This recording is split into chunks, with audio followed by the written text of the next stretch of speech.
என்னோடய story of how I became a doctor அப்படிங்கிறத கேட்டு பிடிக்கும் பொழுது கண்டிப்பாக இப்போ இருக்கக்கூடிய படிக்கக்கூடிய ஸ்டூடெண்ட்ஸ் வந்து எல்லாருமே நீங்கள் லைஃப்பை வந்து வேறு மாதிரி பார்ப்பீங்க. உங்களுக்கு வந்து ஃபார் பெட்டர் லைஃப் தான் உங்களுக்கு இருக்குது அப்படிங்கிறது வந்து உங்களுக்கு புரியும்னு நான் நம்புகிறேன். ஸோ ஃபஸ்ட்டு வந்து பார்த்திங்க அப்படின்னா, நான் பிறந்து வளர்ந்தது எல்லாமே ஒரு குக் கிராமத்தில் அப்படின்னே வந்து சொல்லலாம். அப்போதைய கோயம்புத்தூர் டிஸ்ட்ரிக்ட் அண்ட் உடுமல்பேட் தாலுக் அப்போதைய. இப்போ வந்து அது திருப்பூர் அண்ட் மடத்துக்குளம் தாலுக் வரும், திருப்பூர் டிஸ்ட்ரிக்ட். ஸோ குக் கிராமத்தில் ஃபஸ்ட்டு சைல்டு. நான் வந்து 1988 born. ஸோ 4 yearsல வந்து அப்பா கொண்டு போயிட்டு ஸ்கூலில் சேர்க்குறாங்க. ஸ்கூல் பஸ் டைமிங் வந்து பார்த்திங்கன்னா காலையில் 7:15 மணிக்கு வந்துடும். ஏன்னா ஃபஸ்ட்டு ஸ்டாப்பு ஏற்றி விட்ருவாங்க. கடைசியாக வந்து 5:45 to 6 மணிக்கு வந்து இறங்குவேன். ஸோ இப்படி தான் வந்து டைமிங் இருந்தது. ஸோ ஸ்கூலோட ஃப்ளோ புரிஞ்சு நல்லா படிக்கணும், படிப்பு தான் முக்கியம், படித்தா தான் மதிப்பாங்க அப்படிங்கிற புரிதல் வந்து செகண்ட் ஸ்டாண்டர்ட்லேருந்து வர ஆரம்பிச்சிது. ஸோ செகண்ட் ஸ்டாண்டர்ட்லேருந்து I got first rank. So அதுக்கப்புறத்துலேருந்து ஃபர்ஸ்ட் ரேங்க் தான். பட் ஓவர் த கோர்ஸ் வந்து ஃபஸ்ட் ரேங்க்குங்கிறது எனக்கு ஒரு ப்ரெஷராக தான் இருந்தது. அதை வேறு மெயின்டைன் பண்ணணும், எல்லா எக்ஸாம்லேயும் மெயின்டைன் பண்ணணுங்கிற எரிச்சல் ஆக்சுவலி இருந்துச்சு. ஏன்னா வந்து லைஃபுங்கிறது வந்து அதை தாண்டி நிறைய விஷயம் இருக்குல்ல. பட் அதை எனக்கு எப்படி எக்ஸ்ப்ரெஸ் பண்ணதுன்னு தெரியாது. நான் மனசுக்குள்ளே போட்டு உழைப்பிப்பேன். இதை போய் எங்கள் அப்பா கிட்ட டிஸ்கஸ் பண்ண மாட்டேன், டீச்சர்ஸ் டிஸ்கஸ் பண்ண மாட்டேன். அந்த டைம்லலாம் வந்து பார்த்திங்கன்னா படிப்பை தாண்டி நிறைய விஷயம் எக்ஸ்ப்ளோர் பண்ணுறதுக்கும் ஒன்றும் இருக்காது. எக்ஸ்ட்ரா கரிக்குலர் பெருசாகவும் இருக்காது. அதே மாதிரி புக்ஸ் எக்ஸ்ட்ராவாக படிக்கணுங்கிற விஷயமும் டீச்சர்ஸ் சைட்லேருந்தும் வராது. பேரண்ட்ஸ் அப்பா அம்மா ஃபஸ்ட் கிராஜுவேட்டர், ஸோ இப்படி வரும். ஸோ இப்படி தான் இருந்ததுன்னு வச்சுக்கோங்களேன். But anyways I maintain that first rank. So இப்படி போயிட்டுருக்கும்போது என்னோட இது அப்படின்னு பார்த்தா போர்ஷன்ஸ்ன்னு கொடுத்தா நான் முடிச்சுட்டு போயிடுவேன். மேம் வந்து ஒரு அப்நார்மலான இது முடிக்கவே முடியாது இன்றைக்கி நைட்டு, அதை படிச்சுட்டு வாங்கன்னு சொல்லிட்டாங்க கூட நான் முடிச்சுவேன். அப்படி ஒரு நாள் வந்து எனக்கு 4th ஸ்டாண்டர்டில் ஞாபகம் இருக்குது. ஒரு quarterly exam mid term test கூட கிடையாது, ஜஸ்ட் ஒரு நார்மல் டே. ஒரு போர்ஷன்ஸ் நிறைய கொடுத்துறாங்க இங்கிலீஷ் சப்ஜெக்டில். அந்த சாப்டர் ஃபுல்லாக படிச்சுட்டு வர மாதிரி. அந்த சாப்டர் ஓவர் நைட்டு நான் ஒரு 11 மணி வரைக்கும் உட்காந்து மாங்கன்னு படிச்சுட்டு மறுபடியும் வந்து 2 மணிக்கு எனக்கே தூக்கம் தானாக தெளிஞ்சு நான் எந்திரிச்சு படித்தேன். ஸோ அப்போல்லாம் எங்களுக்கு வந்து கோழி பண்ணை இருக்கும். ஸோ கோழி பண்ணையோட வெளிச்சத்தில் சைடில் வந்து நடந்துகிட்டே வந்து படிப்பேன். தோட்டத்து வீடு தான். ஸோ எனக்கு பயம் யாராவது பண்ணிடுவாங்க அப்படிங்கிற எதுவுமே வந்து இருக்காது, படிக்கணும் அவ்வளோதான். ஸோ இந்த டைம்லலாம் அப்பா அம்மா வந்து முழிச்சிருப்பாங்களா, பாவம் அவங்களே வந்து பயங்கரமாக வேலை செஞ்சுட்டு டயர்டாக தூங்கிட்டு இருப்பாங்க. ஸோ முழிச்சிருக்கணும் அப்படிங்கிறதெல்லாம் எனக்கு இருக்கவே இருக்காது. அவங்க வேலையை பார்த்துட்டு தூங்குறாங்க, நான் வந்து என்னோட இந்த வயசில் படிக்கணும், ஸோ படிக்கிறேன் அவ்வளோதான். ஸோ எந்த ஒரு இதுவும் நான் எதிர்பார்க்க மாட்டேன் அவங்ககிட்ட இருந்தது. அதுக்கப்புறம் இன்னொரு விஷயமா நான் பாசிட்டிவாக என்கிட்ட பார்க்குறது என்ன அப்படின்னா, நான் எந்த மிஸ்ஸையும் வந்து கிண்டல் பண்ண மாட்டேன். அந்த மிஸ் அப்படி அப்பியரன்ஸ் வைஸும் சரி, அவங்க பாடம் நடத்துகிற விதத்தையும் வச்சு சரி, நான் வந்து எந்த மிஸ்ஸையுமே வந்து கிண்டல் பண்ண மாட்டேன். இதில் வந்து பார்த்திங்க அப்படின்னா ஈவன் வந்து ஒரு பர்டிகுலர் ஸ்டேஜ்லலாம் நிறைய பார்ஷாலிட்டி காமிக்கிற மிஸ்ஸை கூட நான் ஃபேஸ் பண்ணுற மாதிரி இருந்தது. அவங்களையுமே எனக்கு கிண்டல் பண்ண தோணாது. இப்படி இருக்காங்கள்ல அப்படின்னு நினச்சிப்பேன். பட் ஆனால் நான் யாருமே கிண்டல் பண்ண மாட்டேன். பட் கிண்டல் பண்ணுற பசங்களோ பொண்ணுங்களோ இருப்பாங்களான்னா இருப்பாங்க. ஸோ அது வந்து என்னோடய ஒரு பாசிட்டிவ் சைடாக நான் பார்க்குறேன். அடுத்தது வந்து பார்த்திங்க அப்படின்னா, என்னோட முக்கியமான ஒரு லைஃப் சேஞ்சிங்காக வந்து 9th ஸ்டாண்டர்டில் எங்கள் ஹெச்எம் மேடம் பண்ண ஒரு டெசிஷன் நான் சொல்லுவேன். அப்போ வந்து எல்லா புக்ஸையுமே அவங்க மேக்மில்லன் பப்ளிகேஷன்ஸ்க்கு மாற்றுறாங்க. டஃப்பாக இருந்தது ஆக்சுவலி. அது கொஷின் பேப்பர்ஸுமே எடுக்கிறது எப்படி மாற்றினாங்கன்னா, சைக்கிளிக் டெஸ்ட் அப்போ இருந்து ஆரம்பித்தாங்க. அதில் வந்து கொஷின்ஸை வந்து உள்ளிருந்து எடுப்பாங்க. நீங்கள் புக் பேக் கொஷின் ஆன்சர்ஸ் மட்டும் படிச்சுட்டு போனால் பத்தாது, டாப் டு பாட்டம் படிக்கணும். டாப் டு பாட்டம் புரிஞ்சு படிச்சிருக்கணும். மேக்ஸே இப்படி தான் இருக்கும், மேக்ஸ் சாப்டரே இப்படி தான் படிக்கணும், டாப் டு பாட்டம் படிக்கிற மாதிரி இருக்கும். ஆக்சுவலி ஒரு ஆரம்பத்தில் ஒரு மாதிரி கடியாக இருந்தாலும் போக போக அது செம்ம இன்ட்ரெஸ்டிங்காக இருந்துச்சு. ஸோ அப்படி தான் வந்து அந்த டாப் டு பாட்டம் படிக்கிற பழக்கமே எனக்கு வர ஆரம்பிச்சது. 10th அப்படி தான் படித்தோம். ஸோ 10th அப்படி தான் படிக்கணும்னு சொல்லிட்டாங்க முன்னாடியே. ஸோ அதனால் வந்து 10th அப்படி தான் படித்தோம். மேபி அதுக்கு தான் அவங்க மேடம் வந்து அந்த 9th அதை ஆரம்பிச்சாங்களான்னு தெரில. ஸோ இப்படி தான் வந்து டாப் டு பாட்டம் படிக்கிற பழக்கம் வந்தது. என்ன தான் இப்படி போனாலுமே 10th பயமாக தான் இருந்தது. என்ன தான் நம்ம ஸ்கூல் ஃபஸ்ட் வாங்கிட்டு இருந்தாலுமே 10th ஒரு போர்டு எக்ஸாம் ஃபஸ்ட் போகும்போது பயமாக தான் இருந்தது. Thank God I got 1023. அந்த டைமில் வந்து யாருமே 1000க்கு மேலே வாங்க மாட்டாங்க. 1100க்கு தான் மார்க்கு. மெட்ரிகுலேஷனில் வந்து பார்த்திங்கன்னா 1100க்கு நான் 1023 வாங்கினேன். ஸோ அங்கேருந்து அதுக்கப்புறம் வந்து ஷிஃப்ட் ஆயாச்சு, வேறு ஒரு ஸ்கூலுக்கு வந்து மாற்றியாச்சுன்னு வச்சுக்கோங்களேன். 11th வந்து உடுமல்பேட்டுக்கு வந்தாச்சு, டவுனுக்குள்ளே இருக்கக்கூடிய ஒரு ஸ்கூல். அதுக்கு முன்னாடி நான் வந்து எகெயின் ஒரு வில்லேஜில் இருக்கக்கூடிய ஒரு மெட்ரிகுலேஷன் ஸ்கூல் தான் அதில் படித்தேன். பட் எகெயின் ஆனால் என்னோடய வில்லேஜுக்கும் அந்த வில்லேஜுக்கும் 30 கிலோமீட்டர் தூரம் இருக்கும். ஸோ அப் அண்ட் டவுன் டைமே வந்து ஒரு 3 to 4 hours ட்ராவல் டைமே ஆகிடும். அப்படி தான் நான் 10th வரைக்கும் போன ஸ்கூல். அப்புறம் 11th வந்து நான் மாறின ஸ்கூலும் எகெயின் எங்கள் வீட்டிலேருந்து ஆப்போசிட் டேரக்ஷனில், இது வந்து நார்த் டேரக்ஷனில் அப்படி போகணும்னா இது வந்து சவுத் டேரக்ஷன் உடுமல்பேட்டுக்கு 25 to 28 கிலோமீட்டர்ஸ் வரும். எகெயின் வந்து என்னோட 11th எப்படி போச்சு அப்படின்னா, வீட்டிலேருந்து கொண்டு வந்து பஸ் ஸ்டாப்புக்கு அப்பா விடுவாங்க ஒரு 2 கிலோமீட்டர். அங்கேருந்து எகெயின் டவுன் பஸ்ஸில் ஏறி போயிட்டு பஸ் ஸ்டாண்டில் இறங்கி, உடுமல்பேட் பஸ் ஸ்டாண்டில் இறங்கி அங்கேருந்து நடந்து போவேன். எங்கன்னா ஸ்கூலுக்கு போகணும். ஸ்கூலுக்கு எகெயின் 2 கிலோமீட்டர்ஸ், 1.5 to 2 கிலோமீட்டர்ஸ் வரும். நான் சைக்கிள் கேட்டிருந்தா எங்கள் அப்பா வாங்கி கொடுத்துருப்பாங்க. எங்கள் அப்பாவுக்கும் தோணி அதை வாங்கி கொடுத்துருந்துட்டான். எங்கள் அப்பாவுக்கும் அது தோணலை, நடந்தால் நல்லது தானே அப்படின்னு விட்டாரு. நானும் வந்து அப்பா கஷ்டப்படக்கூடாது அப்படின்னு சொல்லிட்டு நானும் கேட்கல. அப்படி தான் இருந்துச்சு. ஆக்சுவலி 2 பேத்துக்குமே அந்த டைமுக்கு ப்ரெசன்ஸ் ஆஃப் மைண்ட் ஒர்க் ஆகலை அப்படின்னு தான் சொல்லணும். ஸோ இப்படி தான் நடந்துகிட்டே தான் போவேன். கிளாஸில் வந்து 11th ஏதாவது எக்ஸாம்ஸு சின்ன சின்ன டெஸ்ட் வைக்கிறாங்க அப்படின்னா எப்படி இருக்கும் அப்படின்னா, ஷோல்டரில் வந்து பேக்கை மாட்டிட்டு கையில் லஞ்ச் பேக் இருக்கும், இன்னொரு கையில் வந்து நான் வந்து புக்கை படிச்சுக்கிட்டே போய்கிட்டு இருப்பேன். எல்லோரும் பார்த்தா ஆடாக நினைக்கக்கூடாதுன்னு லஞ்ச் பேக் உள்ள புக்கை சொருவிட்டு படிச்சுட்டு சொல்லி பார்த்துட்டு ஏதாவது மறந்துச்சுன்னா அழுகாமல் புக் எடுத்து பார்த்துட்டு மறுபடியும் இப்படி சொல்லி பார்த்துட்டு இப்படிலாம் நான் படிச்சுட்டு போன காலம் இருக்குது. ஸோ இப்படி தான் என்னோடய 11th ஃபுல்லாக போச்சு. ஸோ 11th வந்து என்ன நடந்தது அப்படின்னா, 11th ஒரு ஃபஸ்ட் எக்ஸாமில் நான் 5th ரேங்க் தான். ஃபஸ்ட் டைம் நான் வந்து வாழ்க்கையில் 5th ரேங்க் எடுக்கிறேன். பட் எனக்கு அது ஒரு கஷ்டமாக இல்லை. ஏன்னா ஃபுல் அண்ட் ஃபுல் செம்மையாக படிக்கிற ஸ்டூடெண்ட்ஸ் இருப்பாங்க. அந்த ஸ்கூல்லேருந்து வேறு ஸ்கூல்லேருந்து வந்து இறங்கின நல்ல ஸ்டூடெண்ட்ஸ் இருப்பாங்க. So 11th 8th class. So அதுக்கப்புறம் ஒரு ஃபஸ்ட் மிட் டேர்ம் குவார்ட்டர்லி முடிச்சுங்க என்ன பண்ணாங்க அப்படின்னா, வித்தியாசமாக ஒரு ஷஃப்லிங் ஒன்று பண்ணாங்க. அதாவது இருக்கிறதுலே டாப் ஸ்டூடெண்ட்ஸாக பொறுக்கி ஒரு மிடில் கிளாஸ் ஒன்று, சின்னு ஒரு கிளாஸ் உருவாக்கி, அந்த சி கிளாஸில் வந்து A class good students, B class good students, பழைய சி கிளாஸ் குட் ஸ்டூடெண்ட்ஸ், பழைய டி கிளாஸ் குட் ஸ்டூடெண்ட்ஸ்னு போட்டு பூல் பண்ணிவிட்டு, அவங்க அந்த 5-6 பேர் 7-8 பேர் மட்டும் இருந்தால் நல்லா இருக்காதுன்னு சொல்லி அதுக்கு ஃபில்லிங்க்கு கொஞ்சம் ஸ்டூடெண்ட்ஸை ஃபில் பண்ணிவிட்டு இப்படி ஒரு கிளாஸ் ஒன்று உருவாக்கி, அதில் பயாலஜி ஸ்டூடெண்ட்ஸும் இருப்பாங்க, கம்ப்யூட்டர் சயின்ஸ் ஸ்டூடெண்ட்ஸும் இருப்பாங்க. ஸோ அவங்களுக்கு ஒரு ஸ்பெஷல் கோச்சிங் ஒன்று ஸ்டார்ட் ஆச்சு. ஸோ இப்படி இருக்கும் பொழுது அப்போ எனக்கு ஒரு ஃப்ரெண்டு கிடச்சிருந்தாங்க. அந்த ஸ்கூல்லேயே படித்த ஒரு பொண்ணு. அவங்க ஃபீல் பண்ணுவாங்க, எனக்கும் கஷ்டமாக தான் இருக்கும். அப்புறம் என்ன பண்ணுறது அப்படி நினைக்கிறாங்க. என்னமோ நமக்கு அதுக்காக நம்ம கையில் இருக்கிற புக்கு ஒன்றும் பிடுங்கல, நமக்கான ஆப்ஷன்ஸை நம்ம படிக்கிறதுக்கான ஸ்பேஸ் அவங்க பிடுங்க முடியாதுல்ல. ஸோ அதனால் வந்து ஒன்றும் பிரச்சனை இல்லை அப்படின்னு சொல்லிட்டு நான் பாட்டுக்கு படிக்க ஆரம்பித்தேன். அதுக்கப்புறத்துலேருந்து அவங்க அந்த சைடு அவங்களுக்கு தனியாக கோச்சிங் போயிட்டுருக்கோம், அவங்களாம் படிச்சுட்டு இருந்தாங்க. நாங்கள் பாட்டுக்கு இங்கே அந்த கிளாஸில் இருக்கக்கூடிய ஸ்டூடெண்ட்ஸ் எல்லாம் படிச்சுட்டு இருந்தோம். அப்போ நான் இப்படி டவுன் பஸ்ஸில் வந்து போயிட்டு இப்படி தான் இருப்பேன். அப்போ 11th வந்து புக்கு மாறி இருந்துச்சு. 12th புக்கு மாற போகிறதா சொல்லியிருந்தாங்க. ஸோ அந்த புக்ஸ் பார்த்திங்கன்னா, ஐயோ இருக்கிறதுலேயே ஒஸ்டான டைம் என்ன தெரியுங்களா, என்னோடய 10th கிடையாது, என்னோடய 12th கிடையாது, 11th புக்கு படிக்கிறது தான். அந்த புக்கும் அந்த கெமிஸ்ட்ரியும் அந்த ஃபிசிக்ஸும் அப்பப்பா அதில் என்ன சொல்ல வரானுங்க. டீச்சர்ஸ்க்கும் அது புதுசு, எங்களுக்கும் புதுசு. காலேஜ்லேருந்து ப்ரொஃபஸர்ஸ் ஆக்சுவலி அந்த ஸ்கூலில் கூப்பிட்டு ஈவினிங் ஸ்பெஷல் கிளாஸ் வச்சாங்க. சூப்பராக சொல்லித்தரக்கூடிய ஃபிசிக்ஸ் ப்ரொஃபஸர்ஸ் எல்லாம் வந்தாங்க. பட் எனக்கு என்னன்னா, எனக்கு ஒரு அரை மணி நேரமோ 20 நிமிஷமோ தான் நான் கிளாஸ் ஈவினிங் ஸ்பெஷல் கிளாஸ் கவனிப்பேன். அதுக்கு மேலே எனக்கு பஸ் லேட் ஆயிரும்னு சொல்லிட்டு நான் பெர்மிஷன் கிளாஸ் மேடம் மட்டும் வாங்கிட்டு டெய்லியும் நான் மட்டும் பெர்மிஷன் வாங்கிட்டு எந்திரிச்சு வந்துடுவேன். அப்படி ஹெவியாக இருக்கும். நமக்கு மட்டும் வீடு இங்கே இருந்தால் நம்மளுக்கும் கவனிச்சுட்டு போகலாம்ல, நமக்கு மட்டும் அப்படின்னு நான் ஏதாவது புலம்பிகிட்டே இருப்பேன். அதுக்கான ப்ரோஆக்டிவாக ஒரு ஸ்டெப் எடுத்து எங்கள் அப்பா அம்மாட்ட நான் நச்சு வீட்டுக்கு வர வச்சுருக்கலாம். அதுவும் நான் பண்ணல. எங்கேயும் அப்பாவுக்கு தொந்தரவு பண்ணக்கூடாது, பார்த்துக்கலாம், நம்மளே படிச்சுக்கலாம் அப்படின்னு சொல்லிட்டு அப்படி தான் 11th போச்சு. ஸோ 11th எக்ஸாம் வந்து எழுதியாச்சு. ஸோ 11th நாங்கள் 11th போர்ஷன்ஸ் தான் படித்தோம். சின்சியரான எக்ஸாம்ஸ் தான், எங்களுக்கு ஹெல்ப்பெல்லாம் எதுவும் பண்ண மாட்டாங்க. ஸோ அப்போ வந்து சின்சியராக எக்ஸாம் எழுதியாச்சு. ஸோ நான் லீவில் இருக்கேன். லீவில் வந்து 12th ஆல்மோஸ்ட் இந்த எக்ஸாம் 11th எக்ஸாம் போர்டு எக்ஸாமுக்கு முன்னாடி ஒரு 15 டேஸ்க்கு முன்னாடியோ என்னமோ ஒரு 20 டேஸ் முன்னாடியோ 12th புக் ரிலீஸ் ஆகிடுச்சு. 12th போர்ஷன்ஸும் ஒரு சாப்டர் எடுத்து வச்சுருந்தாங்க. ஸோ 11th லீவில் வந்து பார்த்திங்க அப்படின்னா நான் 12th போர்ஷன்ஸ் வந்து படிக்க ஆரம்பிச்சிருந்தேன்.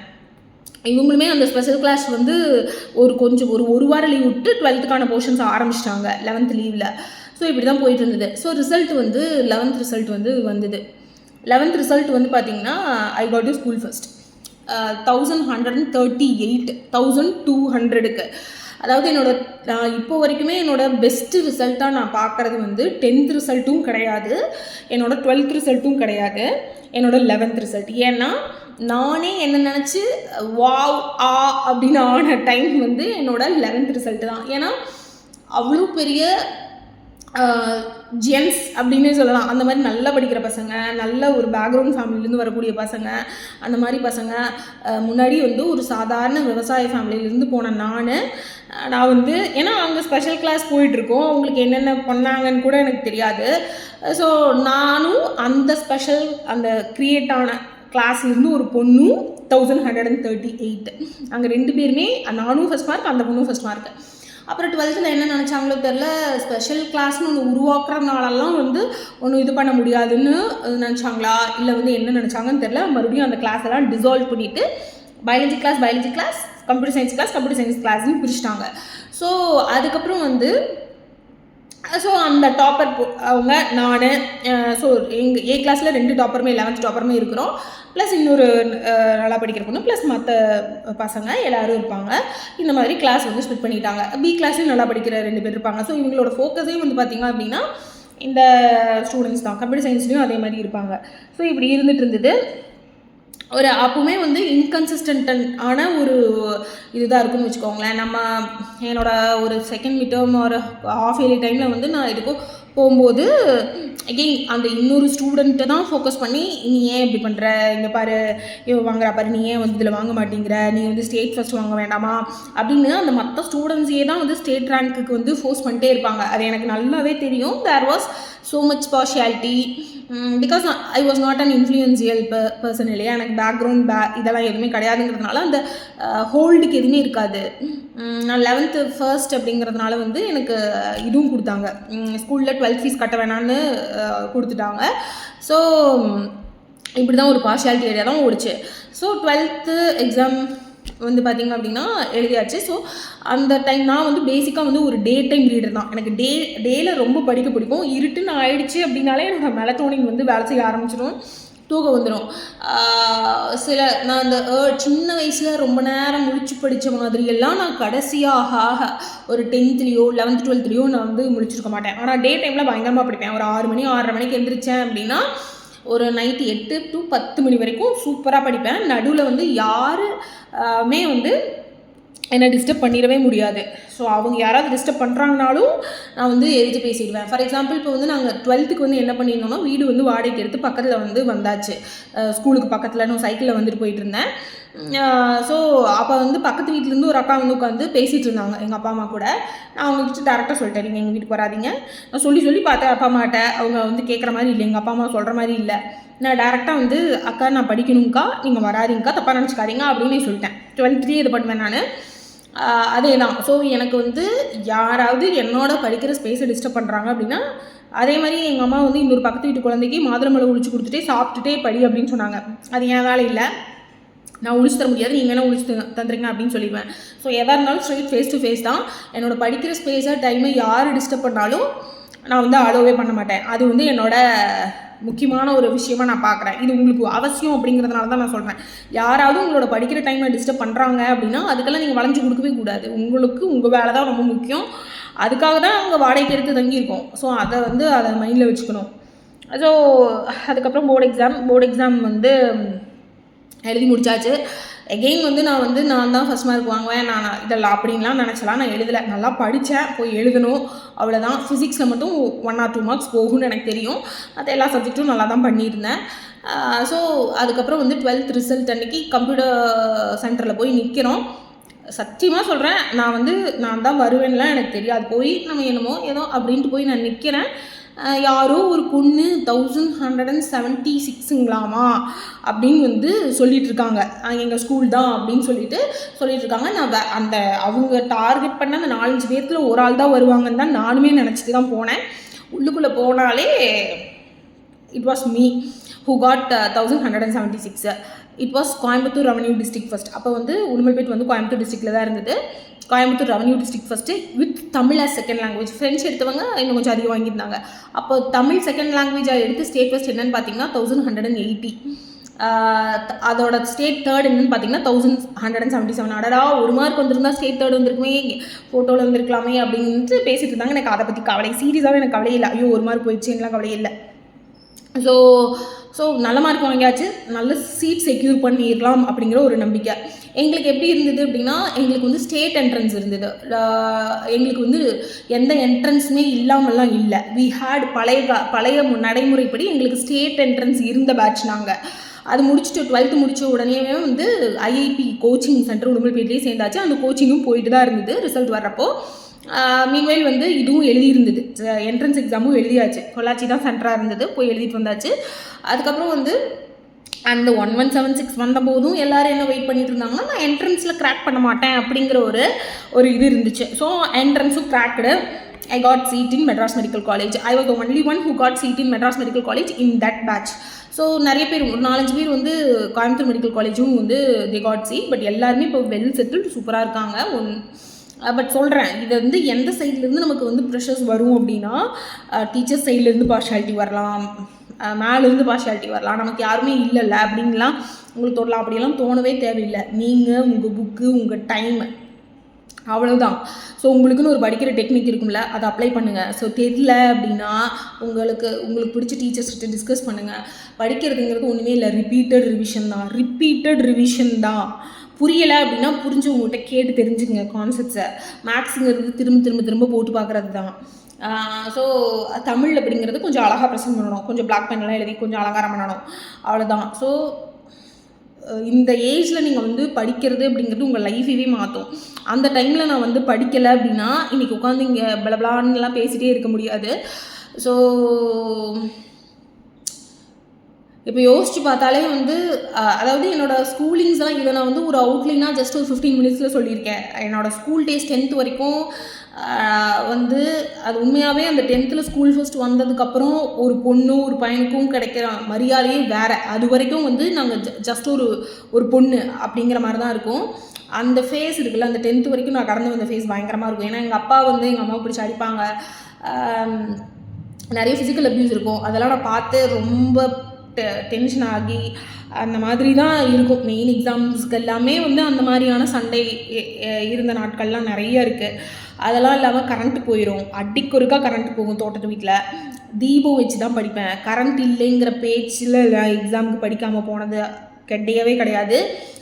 சின்ன விளக்கில் எண்ணெய் ஊற்றி திரி வச்சு, அந்த திரி அது வந்து கீழால் தானே இருக்கும், அதுக்கு ஒரு சொம்பு வச்சு அந்த சொம்பு மேலே விளக்க வச்சு படிப்பேன். ஸோ அது அடுத்த நாள் காலையில் நம்ம போகும்போது சில ஸ்டூடெண்ட்ஸ் சொல்லுவாங்க, நேற்று எங்கள் வீட்டில் கரண்ட் இல்லை அதனால் படிக்கல அப்படின்னு. எனக்கு ஆச்சரியமாக இருக்கும். 11th 12th ஒரு பொண்ணு சொல்லுவோம், நான் மத்தியானம் தூங்கிட்டேன். எனக்கு ஆச்சரியமாக இருக்கும், ஏன்னா நான் மத்தியானம் தூங்கவே மாட்டேன்.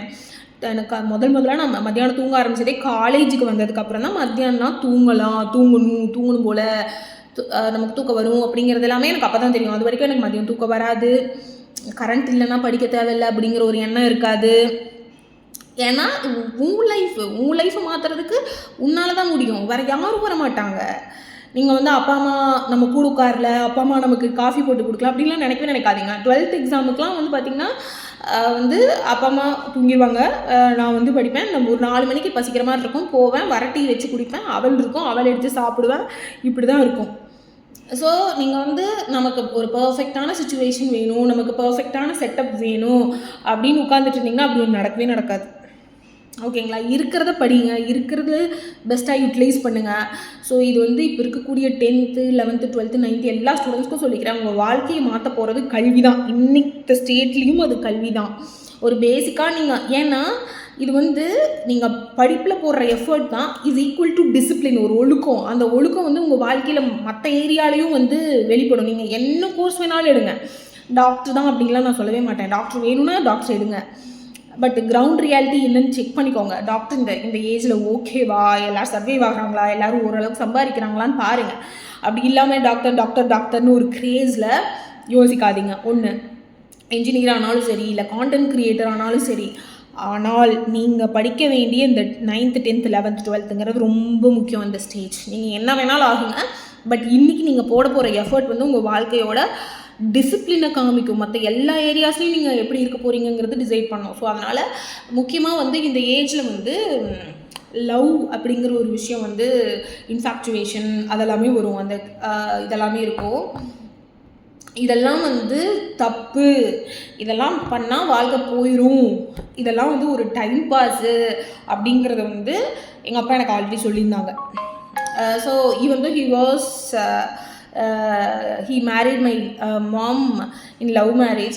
எங்கள் அப்பா வந்து இது தெளிவாக சொல்லியிருந்தாங்க. ப்ளஸ் எனக்கு பேசிக்காக மேரேஜ் மாதிரி ஒரு அவர்ஷன் வந்துருந்தது. ஏன்னா எங்கள் அப்பா அம்மா வந்து வாழ்ந்த லைஃப் அப்படி. ஸோ அதனால் வந்து நான் அந்த விஷயத்தில் கிளியராக இருப்பேன். எங்கேயும் வந்து பவுண்ட்ரிஸ் கரெக்டாக இருக்கும், யாருக்கிட்டையும் வந்து பேச மாட்டேன் பெருசாக. ஸோ அதனால் வந்து அந்த பார்ட்டில் நான் சிக்கலை. ஸோ வந்து இந்த ஏஜில் அந்த லவ்வு கமிட்மெண்ட்டுன்னு போனீங்க அப்படின்னா ரொம்ப ரொம்ப டஃப்பாக இருக்கும். ஏன்னா கான்சன்ட்ரேஷன் இங்கே இருக்காது.